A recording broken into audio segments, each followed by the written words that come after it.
നമസ്കാരം. അങ്ങനെ മുനമ്പം വിഷയം വീണ്ടും തട്ടിത്തിരിഞ്ഞ് കോടതി തന്നെ പരിഹാരം കാണണമെന്ന് BJP നേതാക്കളും കേന്ദ്ര നിയമമന്ത്രി കിരൺ റിജിജു എല്ലാം ഇപ്പോൾ പ്രസ്താവിച്ചിരിക്കുകയാണ്. ഈ ദിവസങ്ങളിലൊക്കെ ഉണ്ടായ പുകിലുകൾ നമുക്ക് എല്ലാവർക്കും അറിയാം. ഇങ്ങനെ സർക്കാരിനെ തെറി പറയുന്നു, CPM നേതാക്കളെ തെറി പറയുന്നു, അതിനിടയിൽ VD സതീശൻ വന്ന് വായിൽ തോന്നിയതൊക്കെ പറയുന്നു. അതിനിടയ്ക്കാണ് ഒരു പുതിയ വഖഫ് ഭേദഗതി നിയമം വരുന്നത്. എന്താണ് ഇവർ പ്രചരിപ്പിച്ചുകൊണ്ടിരുന്നത്? വഖഫ് ഭേദഗതി നിയമം വരുന്നതോടുകൂടി മുനമ്പത്തെ പ്രശ്നങ്ങളെല്ലാം തീരും എന്ന് പറഞ്ഞ ആളുകൾ അവിടെയുള്ള സാധു ജനങ്ങളെ പറഞ്ഞു പറ്റിച്ച് അവർ BJP ആകുന്നു, പടക്കം പൊട്ടിക്കുന്നു, പായസം വയ്ക്കുന്നു, എല്ലാം നടക്കുന്നു. അന്നും CPIM-ന്റെയും ഇടതുപക്ഷത്തിന്റെയും ആളുകൾ പറഞ്ഞു അങ്ങനെ പറ്റില്ല. വഖഫ് ഭേദഗതി നിയമം മറ്റൊരു കാര്യമാണ്. ഈ വീഡിയോയിൽ ഞാൻ അതിനെപ്പറ്റി അല്ല പറയാൻ ഉദ്ദേശിക്കുന്നത്, മുനമ്പം വിഷയത്തെ സംബന്ധിച്ചാണ്. ഞങ്ങളെല്ലാം അന്ന് തന്നെ പറഞ്ഞിരുന്നു, എന്തിന്റെ അടിസ്ഥാനത്തിലാണ് നിങ്ങൾ ഇത് പറയുന്നത്? ഈ ഭേദഗതി നിയമം വരുന്നതോടുകൂടി മുനമ്പത്തെ പ്രശ്നം തീരുമെന്ന് എങ്ങനെയാണ് പറയുന്നത് എന്ന് ചോദിക്കുമ്പോൾ അതിനൊന്നും ഉത്തരവില്ല. ഇവരോടൊന്നും അത് പത്രക്കാരൊന്നും ചോദിക്കുന്നില്ല. അതിന്റെ ഇടയിൽ ഇന്ന് ജസ്റ്റിസ് കമാൽ പാഷയുടെ ഒരു പ്രസ്താവന മലയാള മനോരമയിൽ അങ്ങനെ ഒരു ലീഡായിട്ട് കാണുകയുണ്ടായി. അദ്ദേഹം പറഞ്ഞിട്ടുള്ളത് മുനമ്പത്തെ ഭൂമി വഖഫല്ല എന്ന് ഏത് രേഖ പരിശോധിച്ചാലും അറിയാം. പിന്നെ എന്താണ് ഈ പ്രശ്നം? ഈ ജനങ്ങളെ ഇങ്ങനെ കബളിപ്പിക്കുന്നത് എന്തിനാണ്? യഥാർത്ഥത്തിൽ ഈ കമാൽ പാഷയൊക്കെ നിയമം പഠിച്ച ആളാണ്. അദ്ദേഹം വ്യാജനാണ്. അദ്ദേഹത്തിന്റെ പല ചർച്ചകളും അഭിപ്രായങ്ങളും ഒക്കെ കേൾക്കുമ്പോൾ അങ്ങനെ തോന്നാറുണ്ട് കേട്ടോ. ഇവിടെ ഗവർണറുടെ ഇഷ്യൂ ഉണ്ടായപ്പോ സർക്കാരും ഗവർണറും തമ്മിൽ ആരിഫ് മുഹമ്മദ് ഖാന്റെ സമയത്ത് ഒരു ഏറ്റുമുട്ടൽ ഉണ്ടായപ്പോ അദ്ദേഹം ഏകപക്ഷീയമായി ഭരണഘടനയിൽ ഗവർണറാണ് അധികാരി എന്ന മട്ടിൽ എത്ര സ്ഥലങ്ങളിൽ നടന്ന് പ്രസംഗിച്ചു, എത്ര TV ചർച്ചകളിൽ, ചാനൽ ചർച്ചകളിൽ അദ്ദേഹം ഇത് ആവർത്തിച്ചുകൊണ്ടിരുന്നു. അവസാനം അതിൽ വന്നിട്ടുള്ള വിധിയൊക്കെ തമിഴ്നാട് സർക്കാരുമായി ബന്ധപ്പെട്ട് നമുക്കറിയാമല്ലോ. അതല്ല നമ്മുടെ വിഷയം. യഥാർത്ഥത്തിൽ എന്താണ് മുനമ്പത്തെ പ്രശ്നം? അതിൽ ആരാണ് കുറ്റക്കാര്? BJP പറയുന്നത് പോലെ ഈ വഖഫ് ഭേദഗതി നിയമം വന്നാൽ, ഇനിയിപ്പോ ചട്ടങ്ങളൊക്കെ ഉണ്ടാക്കിയാൽ, ഇപ്പൊ അങ്ങനെയാണ് ഇന്നലെ മുരളീധരൻ എന്നൊക്കെ പറയുന്നത്, ഈ പ്രശ്നം തീരുമോ? തീരില്ല. എന്താണ് കാര്യം? മുനമ്പം അറിയാമല്ലോ, എറണാകുളം ജില്ലയിലുള്ള ഒരു സ്ഥലമാണ്. 450 ഏക്കർ സ്ഥലം സ്വാതന്ത്ര്യത്തിന് മുമ്പ് അബ്ദുൾ സത്താർ സേഠ് എന്ന് പേരുള്ള ഒരാൾ തിരുവിതാംകൂർ രാജാവിന്റെ കയ്യിൽ നിന്ന് വാങ്ങിക്കുകയാണ്. ചിലർ പറയുന്നത് പോലെ ലീസിനോ ഒന്നുമല്ല, അല്ലെങ്കിൽ വെറുതെ രാജാവ് കൊടുത്തതല്ല, പണ്ടാറപ്പാട്ടം എന്നാണ് അതിന്റെ ആധാരത്തിലുള്ളത്. പണം കൊടുത്തു വാങ്ങിയതാണ്. സ്വാതന്ത്ര്യത്തിനും വളരെ മുമ്പാണ്. 47 സ്വാതന്ത്ര്യം ലഭിക്കുന്നു. ആ സ്വാതന്ത്ര്യത്തിന് ശേഷം അപ്പോ 450 ഏക്കർ സ്ഥലം ഇങ്ങനെ ഒഴിഞ്ഞു കിടക്കുമ്പോൾ സ്വാഭാവികമായും കാടെല്ലാം കയറി കിടക്കും. അവിടെ ചില ആൾക്കാർ കുടിയേറി താമസിക്കുന്നു, കുടിൽ വെക്കുന്നു. ഇങ്ങനെയൊക്കെ സംഭവിച്ചുകൊണ്ടിരിക്കുകയാണ്. അതിനിടയ്ക്കാണ് സ്വാതന്ത്ര്യം വരുന്നത്. സ്വാതന്ത്ര്യത്തിന് ശേഷം ഈ ഇദ്ദേഹത്തിന്റെ കുടുംബത്തിലുള്ള ജിംബുഭായ് എന്ന ഒരു സ്ത്രീയിൽ നിന്ന്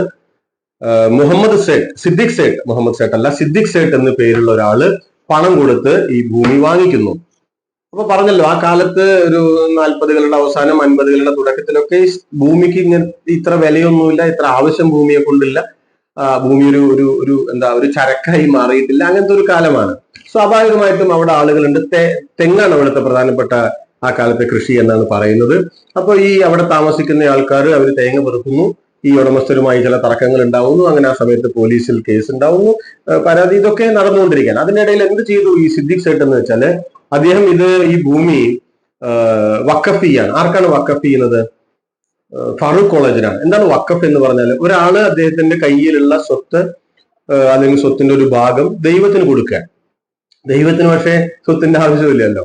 അപ്പൊ ഈ ഭൂമിയിൽ നിന്നോ അല്ലെങ്കിൽ ഈ സ്വത്തിൽ നിന്നോ ഉള്ള വരുമാനം സാധാരണ മനുഷ്യർക്ക് ഉപയോഗിക്കാം. ഇതാണ് വഖഫിന്റെ ഒരു സാമാന്യമായിട്ടുള്ള അർത്ഥം. അപ്പോ ഇവിടെ ഫറൂഖ് കോളേജിനാണ് കൊടുക്കുന്നത്. സിദ്ദിഖ് സേഠ് ഫറൂഖ് കോളേജിനാണ് കൊടുക്കുന്നത്, വെറുതെ കൊടുക്കുന്നതാണ്. പക്ഷെ അദ്ദേഹം അതിലൊരു ക്ലോസ് വെച്ചു. ഒരു ക്ലോസ് അല്ല, 2 ക്ലോസുകൾ വെച്ചു. ഒന്ന്, ഈ ഭൂമി വിദ്യാഭ്യാസ ആവശ്യത്തിന് വേണ്ടി മാത്രമേ ഉപയോഗിക്കാൻ പാടുള്ളൂ. രണ്ടാമത്തെ ഒരു ക്ലോസ് ഉള്ളത്, അത് ആ ക്ലോസ് വെക്കാനുള്ള കാരണം ഒരുപക്ഷെ ഉണ്ടാവുക, അന്ന് ഫറൂഖ് കോളേജ് എന്ന് പറയുന്നത് ഇന്നത്തെ ഫറൂഖ് കോളേജ് എന്നല്ല, ഓലമേഞ്ഞ കെട്ടിടമൊക്കെ ആയിരുന്നു പോലും. അപ്പൊ ഫറൂഖ് കോളേജ് തന്നെ ഉണ്ടാവുമെന്ന് അറിയില്ല. അപ്പൊ എങ്ങാനും ഫറൂഖ് കോളേജ് ഇല്ലാതെയായാൽ ഈ സ്വത്തുവകകൾ തിരിച്ച് തന്റെ കുടുംബത്തിലേക്ക് മടങ്ങി വരണം. ഇതാണ് ഈ രണ്ടാമത്തെ ഒരു ക്ലോസ് എന്ന് പറയുന്നത്. ഈ 2 വ്യവസ്ഥയോട് കൂടി ഇദ്ദേഹം ഈ ഭൂമി ഫറൂഖ് കോളേജിന് കൊടുക്കുകയാണ്. അപ്പൊ ആ സമയത്ത് ഇടപ്പള്ളി രജിസ്ട്രാർ ഓഫീസിലാണ് ഇതിന്റെ രജിസ്ട്രേഷൻ നടക്കുന്നത് കമാൽ പാഷ പറയുന്നത് പോലെയല്ല, അത് വഖഫ് എന്നുള്ള പേരിൽ തന്നെയാണ് രജിസ്ട്രേഷൻ നടന്നിട്ടുള്ളത് എന്നാണ് പറയുന്നത്. ഏതായാലും അതോടുകൂടി അത് ഫറൂഖ് കോളേജിന്റെ അധീനതയിലായി. ഇങ്ങനെ വഖഫ് കിട്ടിയിട്ടുള്ള അല്ലെങ്കിൽ ആ കാര്യങ്ങൾ നടത്തുന്ന ആളുകളെ മുത്തവല്ലി എന്നാണ് പറയുക. അത് വഖഫിലെ ഒരു ഭാഷ അങ്ങനെയാണ്. അപ്പോ ഫറൂഖ് കോളേജാണ് അത് ഈ മുനമ്പം സ്ഥലത്തിന്റെ മുത്തവല്ലി. പക്ഷെ കുറെ കാലം ഇതിങ്ങനെ ഒഴിഞ്ഞും അങ്ങനെ തന്നെ കിടന്നു. അവസാനം ഫറൂഖ് കോളേജിന് ഈ സ്ഥലം ആവശ്യമായി. ഫറൂഖ് കോളേജ് സ്വന്തം നിലയ്ക്ക് മെച്ചപ്പെട്ടു, ഈ സ്ഥലം ആവശ്യമായി വന്നു. അപ്പോ ഇവിടെ ആളുകളുണ്ട്, താമസക്കാരുണ്ട്. അവരെന്ത് ചെയ്തു, പിന്നെ ഒരു സെറ്റിൽമെന്റ് മാത്രമേ വഴിയുള്ളൂ. അവരെവിടെ നിന്ന് ഇറങ്ങി പോകാനൊന്നും തയ്യാറില്ല. അപ്പൊ അവരെന്ത് ചെയ്തു എന്ന് വെച്ചാല് കുറെ ആൾക്കാർ ഫറൂഖ് കോളേജിന്റെ കയ്യിൽ നിന്ന് ഈ സ്ഥലം പണം കൊടുത്ത് വാങ്ങിച്ചു. യഥാർത്ഥത്തിൽ ഫറൂഖ് കോളേജിന് അത് അന്നത്തെ അധികാരികളാണ്, ഇപ്പോഴുള്ള ഫറൂഖ് കോളേജിന്റെ ആളുകളായിരിക്കില്ല. സ്വാഭാവികമായിട്ടും അവർക്ക് അതിനുള്ള അധികാരങ്ങളില്ല. അപ്പൊ പക്ഷെ കുറച്ച് ആൾക്കാർ സ്ഥലം വില കൊടുത്താണ് കേട്ടോ, അവർക്ക് ഫ്രീ ആയിട്ട് കിട്ടിയതൊന്നുമല്ല. അതുകൊണ്ട് ആ മനുഷ്യരെല്ലാം സാധുക്കളാണ്. അവരിപ്പോ പറയുന്ന കാര്യത്തിലൊക്കെ അവർക്ക് അർഹതയുണ്ട്, അവർക്ക് റൈറ്റ് ഉള്ള ഭൂമി തന്നെയാണ്, യാതൊരു സംശയമില്ല. ഇതൊരു നിയമപരമായിട്ടുള്ള ഒരു പ്രശ്നം വന്നിരിക്കുകയാണ്. ബാക്കി സ്ഥലം വീണ്ടും അവിടെ കിടക്കുന്നുണ്ട്. 405 ഏക്കറൊക്കെയാണ് ഫറൂഖ് കോളേജിന് കിട്ടിയിട്ടുള്ളത്. അപ്പൊ അവരെന്ത് ചോദിച്ചാല് 1967 മറ്റോ പിറവം സബ് കോടതിയിൽ കേസ് കൊടുത്തു. എന്താണ് കേസ്? ഇത് ഞങ്ങളുടെ സ്ഥലമാണ്, ഞങ്ങൾക്ക് ഇങ്ങനെ വഖഫ് ആയി ലഭിച്ചിട്ടുള്ള സ്ഥലമാണ്, അതുകൊണ്ട് ഞങ്ങൾക്ക് ഇത് തിരികെ കിട്ടണം എന്ന് പറഞ്ഞിട്ടാണ് കേസ് നടന്നു. 1971 ഫറൂഖ് കോളേജിന് അനുകൂലമായിട്ട് പറവൂർ സബ് കോടതി വിധിക്കുന്നു, ഇത് വഖഫാണ് എന്ന് പറയുന്നു. അതിനുശേഷം 1975 ഹൈക്കോടതി ഈ സബ് കോടതിയുടെ വിധി ശരിവെക്കുന്നു. എന്ന് വെച്ചാൽ നിലവിൽ ഇതുമായി ബന്ധപ്പെട്ട് ഉള്ള ഏറ്റവും പരമോന്നതമായിട്ടുള്ള ഒരു കോടതിയുടെ വിധി ഹൈക്കോടതിയുടെ വിധിയാണ്. ആ വിധി ഈ സ്ഥലം വഖഫ് ഭൂമിയാണ് എന്നാണ്. വഖഫ് ഭൂമിയാണ് എന്ന് പറഞ്ഞുകൊണ്ടാണ് ഇത് തങ്ങൾക്ക് ലഭിക്കണം എന്ന് പറഞ്ഞ് അന്ന് ഫറൂഖ് കോളേജ് കേസ് കൊടുത്തത്. ഇപ്പൊ ഒരു മലക്കം പറഞ്ഞിട്ട് ഇത് വഖഫാണോ എന്ന് അറിയില്ല, അല്ല എന്നൊക്കെ പറയുന്നുണ്ട്. അതിന് രാഷ്ട്രീയമായിട്ടുള്ള കാരണങ്ങൾ വേറെയുമുണ്ട്. അപ്പൊ ഇതിന്റെ ഇടയ്ക്കൊക്കെ ഈ കുടിയേറ്റം നടത്തിയവരും ഒക്കെ അവരൊക്കെ പണം കൊടുത്ത്, ഞാൻ പറഞ്ഞല്ലോ, സ്ഥലമെല്ലാം വാങ്ങിക്കുന്നു ഒക്കെ ഉണ്ട്. യഥാർത്ഥത്തിൽ നിയമപരമായിട്ട് അത് സാധുവല്ല. പക്ഷെ ആ പാവപ്പെട്ട മനുഷ്യർ അത് അറിയുന്നില്ല. അവർക്ക് ഇപ്പൊ വഖഫിന്റെ നിയമങ്ങളോ മറ്റു കാര്യങ്ങളോ ഒന്നും അവർക്ക് അറിയില്ലല്ലോ. അവർ ഒരുപാട് കാലങ്ങളായിട്ട് ഇരിക്കുന്ന സ്ഥലം എങ്ങനെയെങ്കിലും പണം കൊടുത്ത് വാങ്ങിക്കുക എന്നുള്ളതേ ഉള്ളൂ. ആ സമയത്ത് യഥാർത്ഥത്തിൽ ചില ആൾക്കാർ ഇതിന്റെ ഇടനിലയായി നിന്ന് അവരിതും കുറെ ഭൂമി അടിച്ചു മാറ്റി ആളുകൾക്ക് പണത്തിന് നിയമവിരുദ്ധമായി, കേട്ടോ, അവർക്ക് അത് ചെയ്യാൻ അധികാരമില്ല, അങ്ങനെയൊക്കെ സംഭവിക്കാൻ. അപ്പൊ അവര് നികുതിയൊക്കെ അടയ്ക്കുന്നുണ്ട്, കാരണം അവരുടെ സ്ഥലമാണെന്ന്. പിന്നെ എവിടെയാണ് ഇത് പ്രശ്നം വരുന്നത്? 2008 നാസർ എന്ന പേരുള്ള ഒരാൾ, അദ്ദേഹം വഖഫ് ബോർഡിലൊക്കെ അംഗമായിരുന്ന ഒരാളാണ്. അദ്ദേഹം കോടതിയെ സമീപിക്കുന്നു.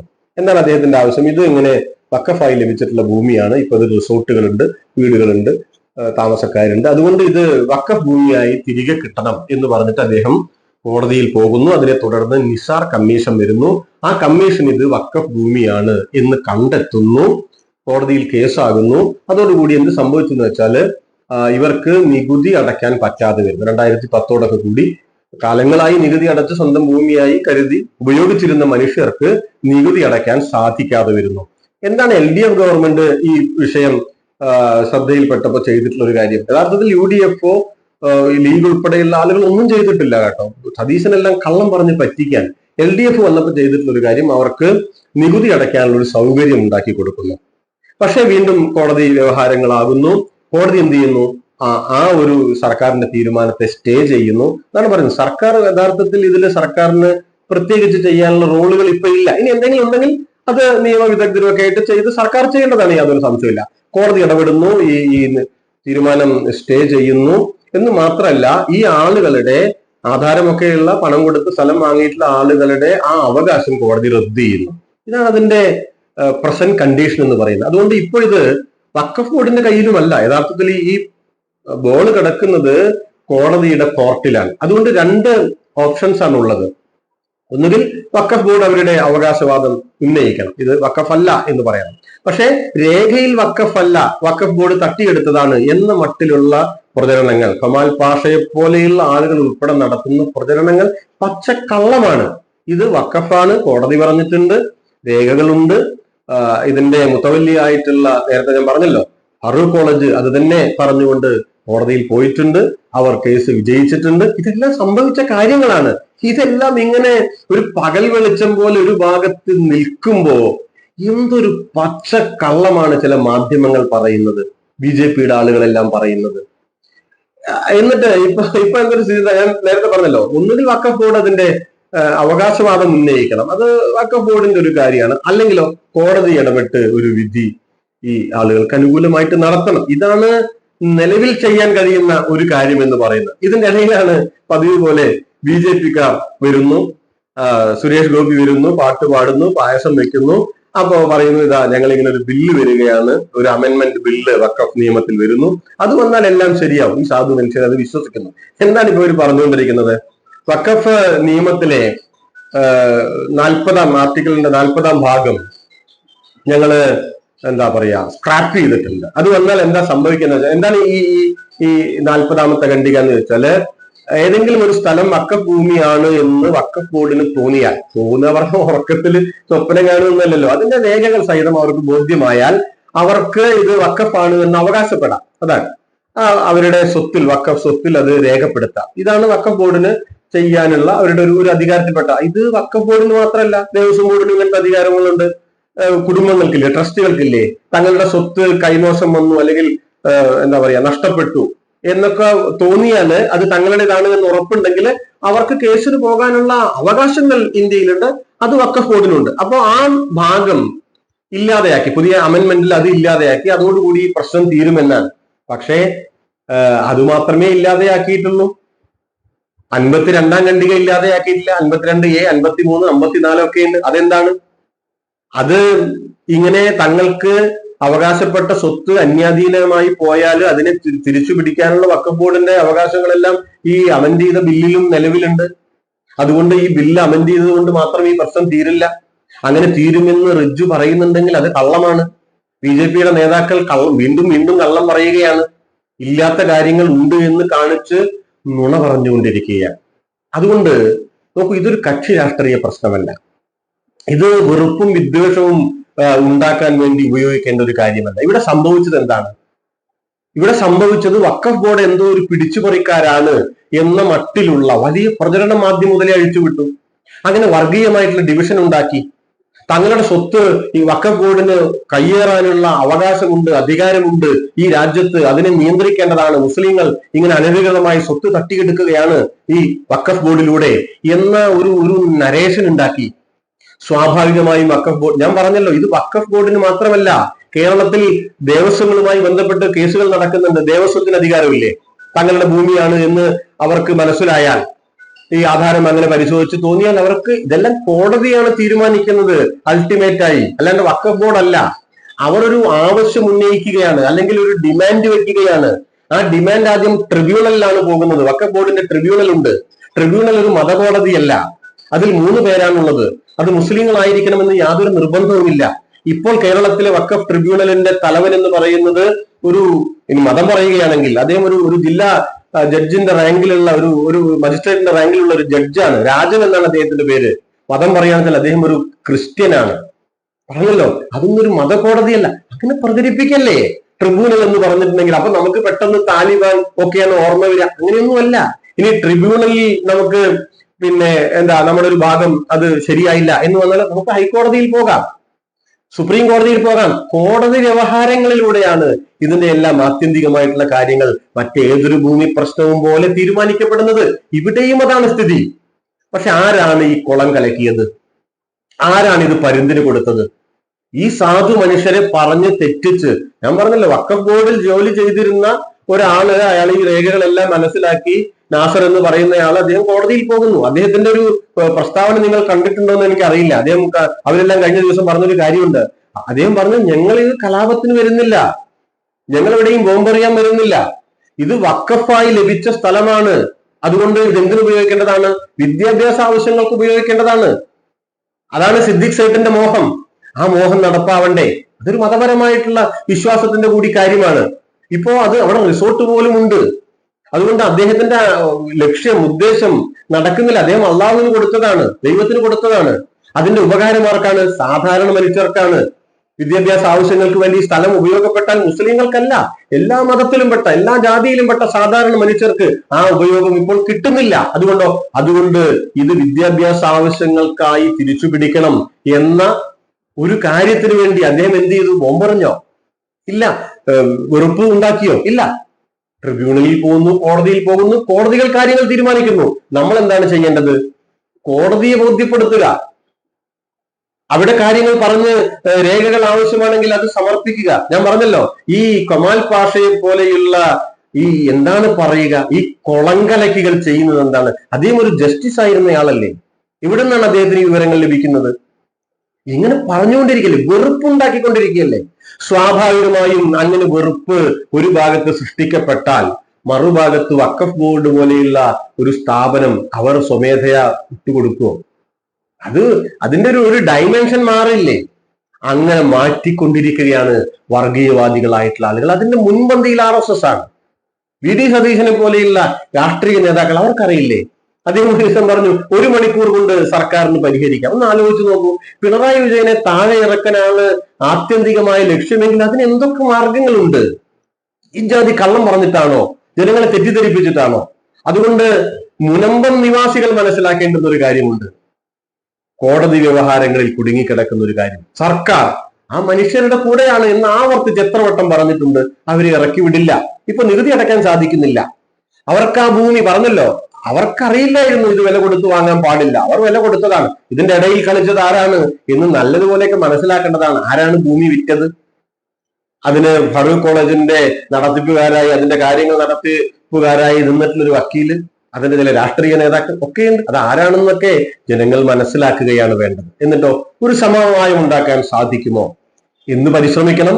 കോടതിയിൽ പരിശ്രമിക്കണം.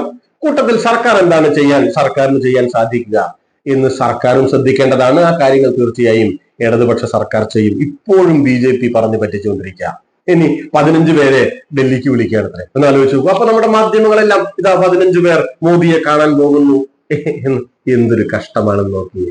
ഇങ്ങനെ മനുഷ്യനെ പറഞ്ഞ് കബളിപ്പിക്കുന്ന കാര്യങ്ങൾ ഒരു ഭാഗത്ത്, അതിന് സമാന്തരമായി വെറുപ്പ് ഉൽപ്പാദിപ്പിക്കുന്ന കാര്യം മറുഭാഗത്ത് ദൗർഭാഗ്യകരമെന്ന് പറയട്ടെ കേരളത്തിൽ നടന്നുകൊണ്ടിരിക്കുകയാണ്. അതുകൊണ്ട് അവധാനതയോടുകൂടി ഈ കാര്യങ്ങൾ മനസ്സിലാക്കാനും വഖഫ് ബോർഡ് എന്ന് പറയുന്നത് ഒരു പിടിച്ചുപറിക്കാരാണ് എന്ന മട്ടിലുള്ള പ്രചരണത്തെ ശരിയാമണ്ണം പ്രതിരോധിക്കാൻ, അത് മുസ്ലിങ്ങൾക്ക് മാത്രമല്ല, ഈ നാട് സമാധാനപരമായി നിലനിൽക്കണമെന്ന് ആഗ്രഹിക്കുന്ന സകല മനുഷ്യർക്കും അതിനുള്ള ചുമതലയുണ്ട് എന്നുകൂടി അനുബന്ധമായി സൂചിപ്പിക്കട്ടെ.